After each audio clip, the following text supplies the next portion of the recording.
Дорогие мои якутяне, дорогие братья и сестры, жители нашей благословенной республики.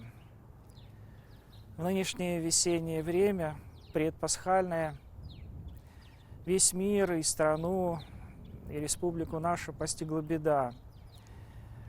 Страшная инфекция, которая стремительно распространяется, и которой все мы сообща стараемся дать ограждение, заслон и защитить друг друга.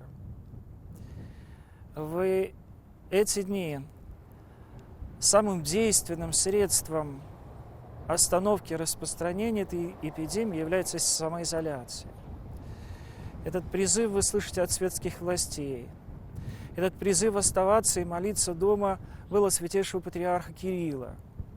И уже в течение 2 недель мы, священники Якутской епархии, тоже просим вас, насколько это можно, оставайтесь дома.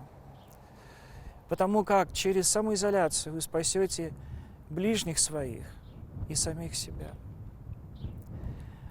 На это время необходимо воздержаться и от хождения в храм. Это временная мера, увы, печальная, но временная. И вместе с тем духовная жизнь не должна ослабевать в каждом человеке. И молитва, и чтение Слова Божьего, домашняя молитва, чтение Слова Божия, и богомыслие, размышления о Пасхе, о страданиях Христа. Все это возможно совершить в пределах вашего жилища, в пределах вашей квартиры. Мы, священники, будем вас молиться, потому как богослужения не могут быть прекращены, богослужения будут ограничены числом молящихся.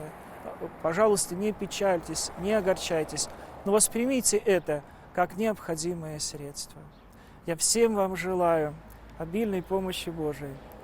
Я верю в то, что за страстями, за страданиями придет и Пасха, что, пройдя этот период испытания, который нам Господь попускает, мы выйдем новыми, обновленными, умудренными и, безусловно, одухотворенными.